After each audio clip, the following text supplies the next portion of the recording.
Hey everyone, and welcome to a session of Conversation with Chest Leadership. I'm Dave Schulman, Chest President, and I'm joined by, let them introduce themselves briefly. I'm Chris Carroll, co-chair of Chest 2021. And I'm David Zielinski, co-chair of Chest 2021 as well. No, wait, he's co-chair of Chest 2021. He's the Canadian co-chair. Is that a special honorific about which I should know? Well, yes. Being from Canada, it's actually been such a nice opportunity to be part of the Chest family as well, and great partnerships, and I've enjoyed that part actually. So I think both of you have a sense of what the role of this series is, but really it's to get a better sense for a membership of what the different components of Chest do. And each of you have had multiple leadership roles in Chest, both very involved in the networks in the past. Currently, you're in charge of the program committee, and so I do want to spend a little time digging into not only what is typical for the program committee, how you select people, how you select content, but also you all have a relatively unique experience in as much as you had to make a relatively close to game time call from an in-person meeting to a remote meeting, and I'd like to get a little sense of how that impacted you. Now, as we do this, we want to spin it a little positive. We've had a lot of Jenga competitions. You're both familiar with Jenga, right? Yep. Okay, so I'm pretty tight on the rules. So once you start to move something, you've got to stick with it.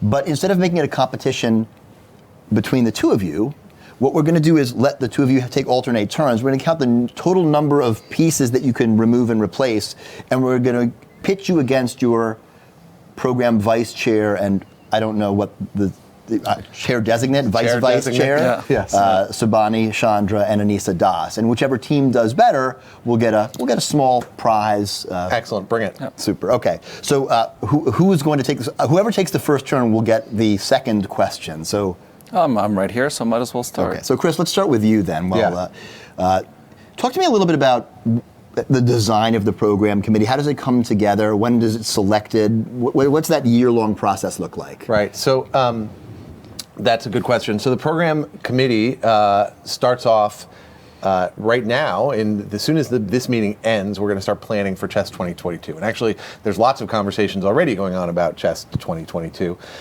Within the next month, we're going to be submitting sessions. So people who want to get involved, the really one of the best ways to do it is to write sessions that they are going to speak at and pick people who are knowledgeable. Pick your heroes that you would like to speak with, and have them do sessions with you. So that's really one of the best ways to get involved. We have a number of different curricular groups. So critical care. We have. There's a. They're almost all network types. All the big network pillars type groups. Sleep is one, and then within some of the bigger ones, like critical care is the one I can speak most to, there are topics that we try to hit every year. We always try to do sepsis and ECMO and things like that. So let me turn to Dave. So your turn. So if somebody relatively junior wants to get involved, Chris mentioned the idea of proposing a session. Can you give us a sense of what the activation energy is to make that happen? You know what, and that's actually how I started, way back when in this. And it doesn't take that much work. You need to do your homework. You need to look through what the submission process is. Go to our website once it comes up. It'll tell you exactly what to hit on, what the points you need to do. But what you really want to do is make sure you put together an exciting topic and with speakers that are diverse from different areas, diverse panel, and things that are really important to our critical care and pulmonary and sleep medicine membership. The way I would probably, if you're very new to this, reach out to your steering committees. It's the network steering committees is where the majority of these sessions come from. And believe me, they would like to have more help and more new ideas. So it's on the website. You can reach out to them and say, hey, I want to help you guys. And that's how I got my start as well. So you're up. So exciting topic. So I'm a critical care doc. I'm a sleep doc. How do I even ideate? Like, where do I start by thinking about, like, what would other people want to hear about? Well, I would look at what sessions you liked this year. It's really hard, as we've learned from the COVID pandemic, it's really hard to predict what's going to happen a year from now. But, think about broad topics that are interesting to you about whatever, ECMO, sepsis, ARDS, nutrition, see what's interesting to you. If it's interesting to you, it's probably interesting to someone else. That is, I could not say it more perfectly than you just said. What is the kind of session that I would want to attend? other people are likely to want to attend it too. Yeah. The one piece I might add is make sure it wasn't presented just this year. So, Yes. because that happens a lot. You can't just copy it. But well, I don't think it's program a committee copy. would- I mean, I don't want people. It's not a copy. It's just like I didn't realize. So yeah, I didn't mean to jump on you, but I would never accuse anybody of intentionally copying. No. It's just that kind of thing No. happens. No. All right, so you're up. Excited. Back to you. So all right, somebody submits a session. It kind of goes into this electronic milieu. Yep. What happens to submissions after that? So the submissions then go to the program committee and an extended part of the program committee, which includes the network steering committees who grade the sessions.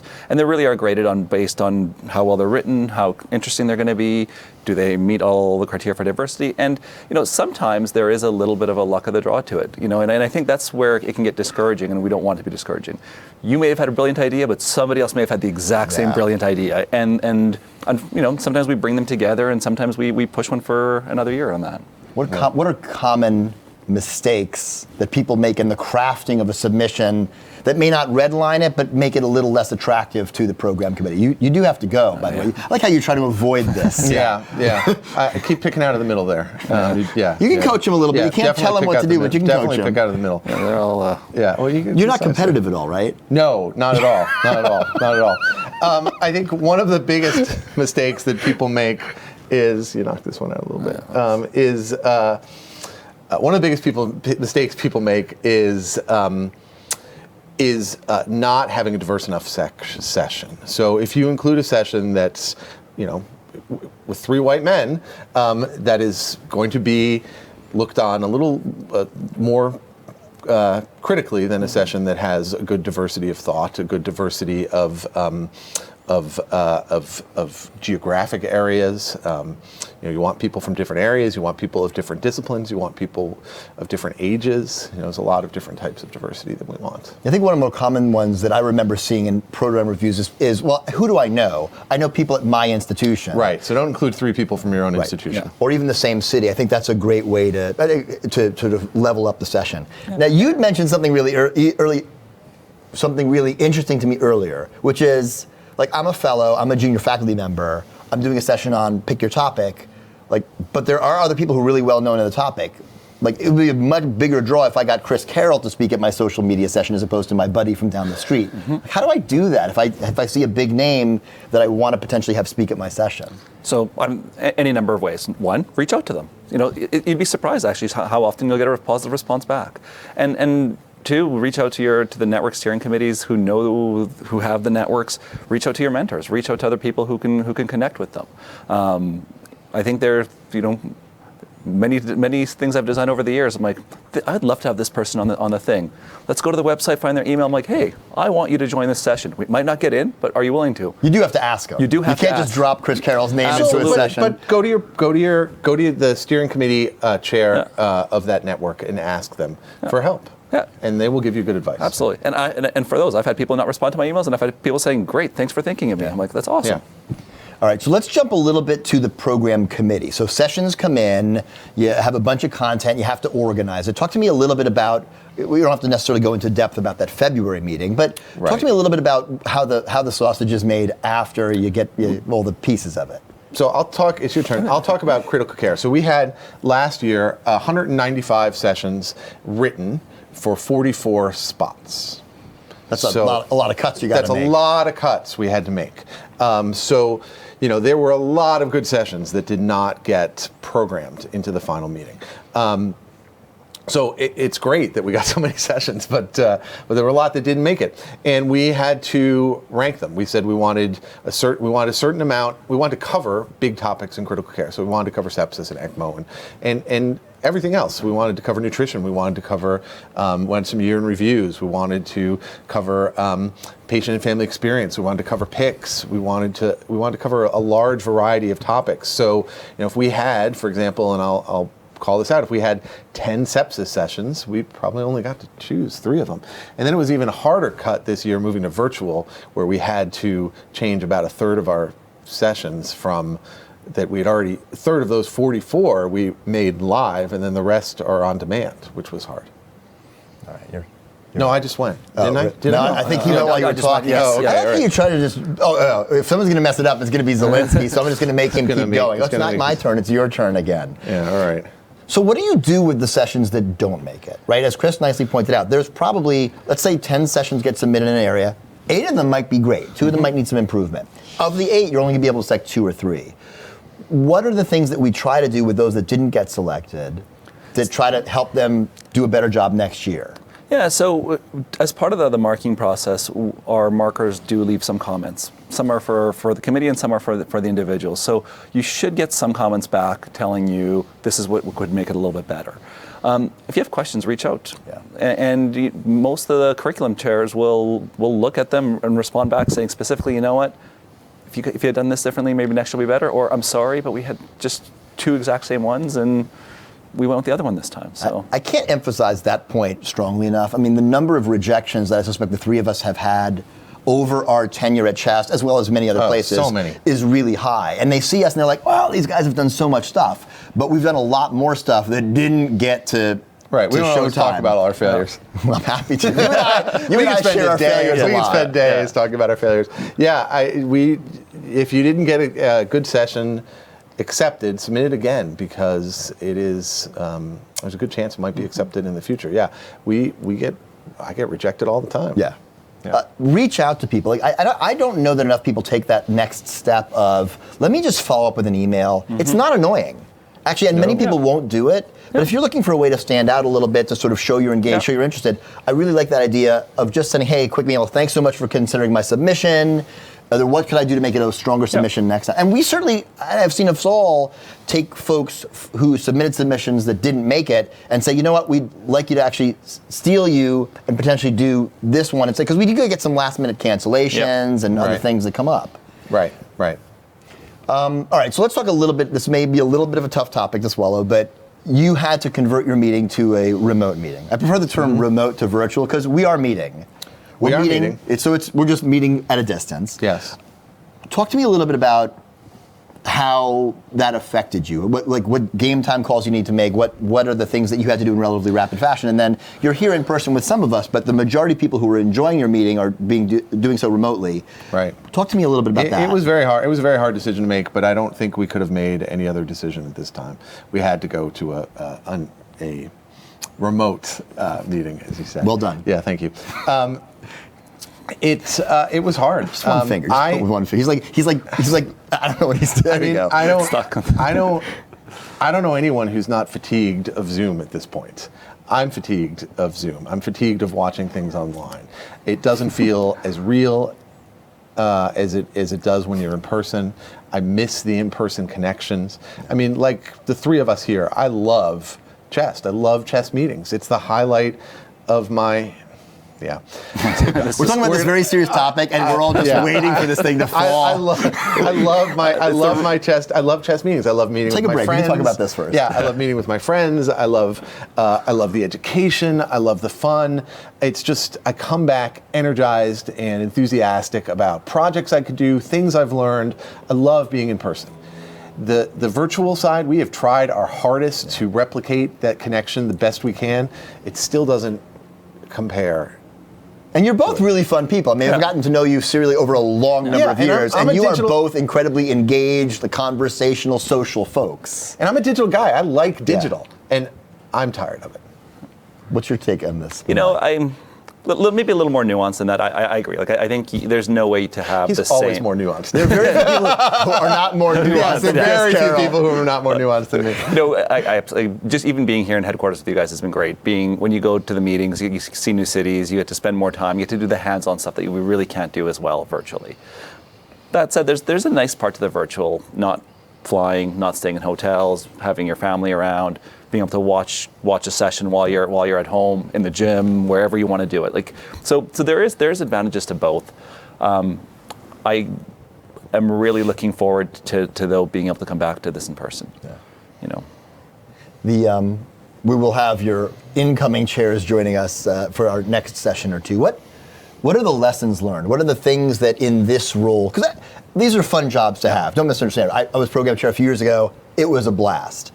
What are the things the lessons learned in terms of future roles at Chest or just experiences in life that you will take home from this? It's really multiple year long experience because you were vice chairs for Dr. Test last year. Mm-hmm. What are the things you take home from this? How many incredible people there are at Chest? and in our field. Just the, when you're doing the submissions, you're much more focused on a certain area. Even I've been on the program committee for many years, and I've been kind of focused on the interdisciplinary educational part of things. But now just seeing the breadth of everyone and the sessions that are being offered and what's being done across the board and how many people stepped up to help make this thing happen, whether it's the CHEST staff or you guys in leadership or all of our volunteers, it's just been incredible. And it's not just the sessions. I mean, it's all the stuff going on in Air Tank. It's all the stuff going on in Experience Chest. Mm-hmm. It's all the simulation stuff that is that was in person and now is mostly virtual, at least for the meeting. There is some in-person stuff going on still at headquarters. It's just the breadth of the meeting is enormous. Gently correct. You can't cheat on top. Can't do that. All right. And I also think we're always always trying to increase the breadth. I'm a big fan of the sort of what if, like what could. So for those of you out there with some kooky ideas, because I think the three of us are sort of in that kookier realm, maybe than your average CHEST leader and maybe even CHEST member, propose some crazy stuff. Like, we might have to say no because we can't bring live animals. I don't think. Maybe that's the thing we could do. There are people here who have adopted puppies. That's true. Yes, okay, we point brought taken. Yes. yes. I think you brought the live animals, was my recall. It was during the San Antonio meeting, but I was not the one who brought them. But part of the interruption is a relatively new thing that didn't exist 5 years ago, right? Yeah. So 4 years ago. That's a very exciting component to it. It is not. Is not traditional educational experience, but if there are non-traditional educational things and ideas that you have, bring them to the program committee. Bring them to not us, but Anissa and Subhani. Yes. And they will run with it. I know they will. And just go. The other thing I learned from this, something that we all know, but it's ideas that when you first hear, you're like, no, there's no way that works. Often within 30 seconds or the next day, you realize how good they are and how much better they are than what you thought they were initially. So what's an idea for this meeting, or maybe a recent meeting in which you were involved in leadership, that you were like, there's no way we're going to be able to pull it off, and then between the incredible leadership and our even more incredible staff actually came to fruition? Have you seen it? I know that the staff amplifies and improves every single idea that we give to them. I think it's actually your turn, David, but go. Yes. I'm not sure that I can do this.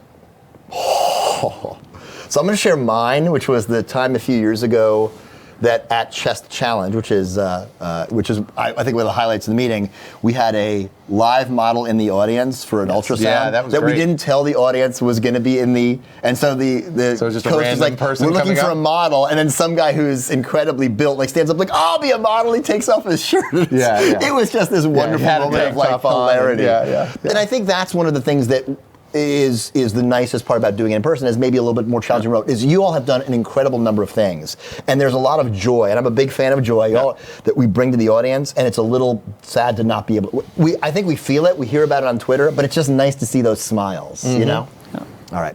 I'm going to move into, so thank you both for sharing. We're going to move into some rapid fire round now when it required the speed of now don't play with it because it's going to knock over. I'm not going to tell the others that you're stabilizing the tower between turns, but I'm not sure that's actually legit according to the International Jenga Association rules. All right. I don't know that there is an international. But we follow the Federation of International Jenga. Yes, of course. Yes, Canadian Jenga rules. I should have known. Canadian rules. Silly. All right, I believe you're up. Okay. So rapid fire. You're a social media guy. Do you remember the first tweet you sent? So I remember joining Twitter for the CHEST 2012 meeting with Christy Bruno. Were you on your Palm Pilot? I do have a Palm Pilot that still works, but I did not bring it with me to the meeting. But I do have a Palm Pilot that still worked. I remember learning that whole alphabet. But I don't remember the first tweet I sent, but I do remember being extremely happy that I got 100 followers by the end of the meeting. Which is, very for exciting. 2012, that's darn impressive. Very exciting. And it was quite a vibrant community in 2012. And not that you would brag, but where's your follower count now?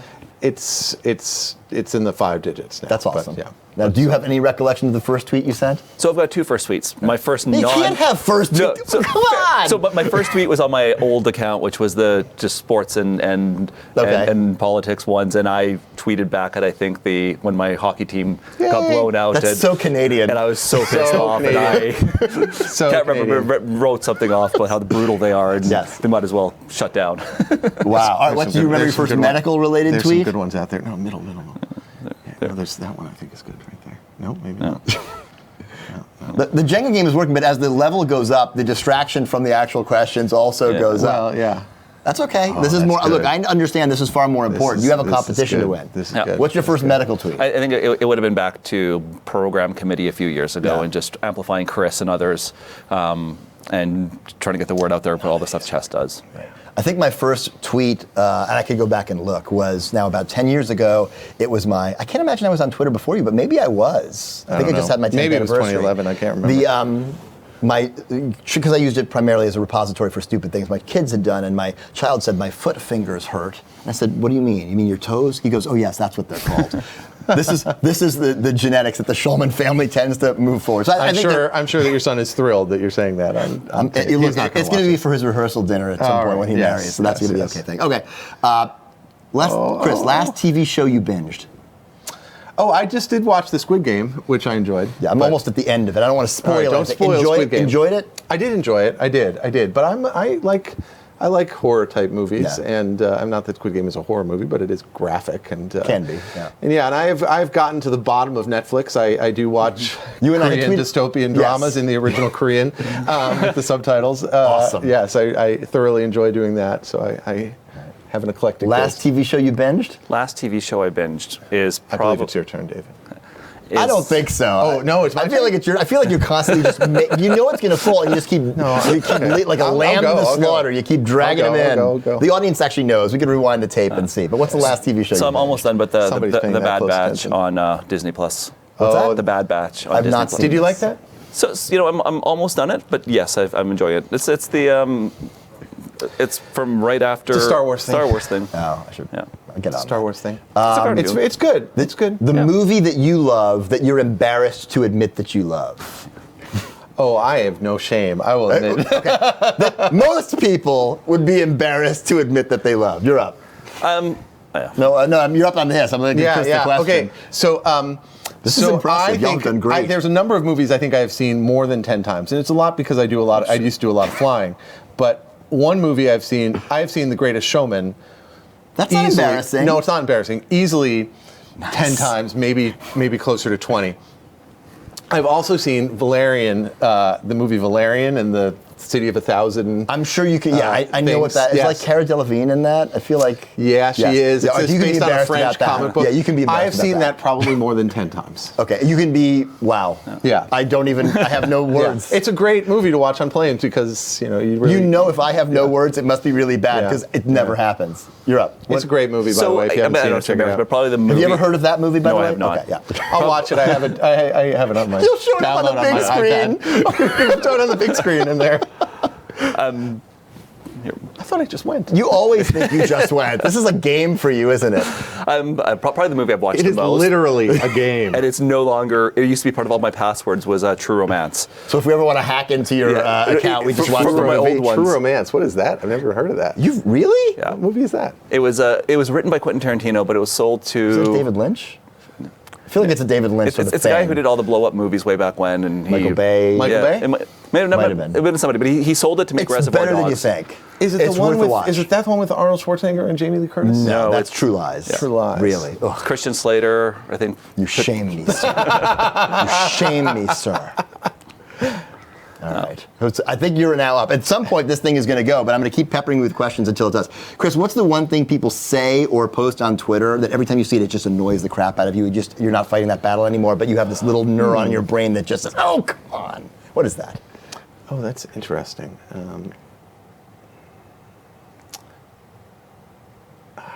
This is Nothing. There's nothing that annoys you. The world Nothing is a annoys peaceful me. place. The world's a That peaceful is place. so. You are. I love you. You're not the most Zen guy I know. yeah. Apparently, I am with Jenga. Nicely done. Well, he can answer while Dave is moving.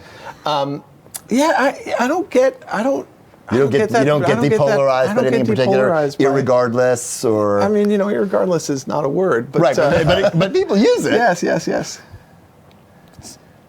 I'll often torture my, so you hear people use all sorts of. I'm a fan of the Oxford comma. If people aren't using it, we can die on that hill. Yeah. So will you to the point that it kind of, again, you may not speak to it, but it's going to rub you the wrong way. It's going to rub me the wrong way. You should use the Oxford comma. Dave, what is it? Now you may, again, Canadian English slightly different.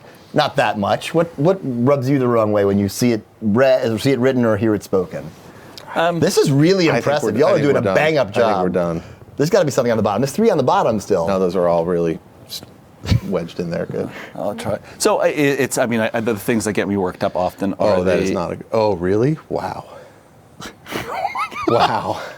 This is a record. Like each time I feel like I'm bringing in more and more expert players into the game, and it just becomes this unbelievable. We are playing the Canadian rules though, with a little extra. Yeah, we are zhuzhing it around. We are zhuzhing it a little bit. All right. So for you. It's the. So again, I'm going to go back into the. That would be a bad way to lose. That would be a bad way to lose. So baseball has had its analytics for many, many years Of course. now. Hockey, it's a much newer thing. And when you get on Twitter and the whole. This is the game with the net and the puck? Yes, that okay. one. Yeah. Okay. You know, Slapshot. You should watch Slapshot, the movie. They give you the. I'm embarrassed. That's not in my top 10 movies, but I'm embarrassed to say I have seen Slapshot. They will explain the penalties and everything for you on that one. That's the one from the 80s? Yes. Yes. Yeah, okay. It just the whole eye test and analytics fights on Twitter just get over the top, and I have to turn them off. It's your turn. Yeah. It is your turn. It is my turn. It is your turn. So, meeting's coming to an end. Game, I'm sure, is coming to an end. What's the thing you're looking forward to kind of getting back to and doing once the stress of kind of, because it's lovely fun, but there's a lot of phone calls and emails and this and that, and we're done. Oh, good job. All right. So real quick, last question. What's the thing you're looking forward to getting back to as your life normalizes once the program chairship is behind you? So it'd be nice to get back to coaching my kids play sports and That's awesome. and get involved back into my activities as well a bit more. Yeah. Well, I miss my cats. Someone's been feeding them, right? You've been program chair for a year. I hope so. I missed somebody should feed my cat. Gentlemen, But just to be clear, we have still been feeding our cats and just making sure. It's My just been cats are this fine. week has been Follow me on Twitter. There's probably a picture of my cats like today. Thank you both for your service to Chest over the last year in this incredibly difficult time, this incredibly difficult role. You've superseded expectations from, I think, both leadership and membership perceptions. Thanks for taking the time to meet with our membership. Thanks for sharing your experiences in the program committee, and thanks for running a hell of a game. We're going to have to see how the opposing group does. No, thank you for asking Thanks, us. gents. That's going to be my motto: superseding expectations. That's it. For me, they're set low, so it doesn't take much to jump that's over. exactly my point. All right. See you next time, everybody.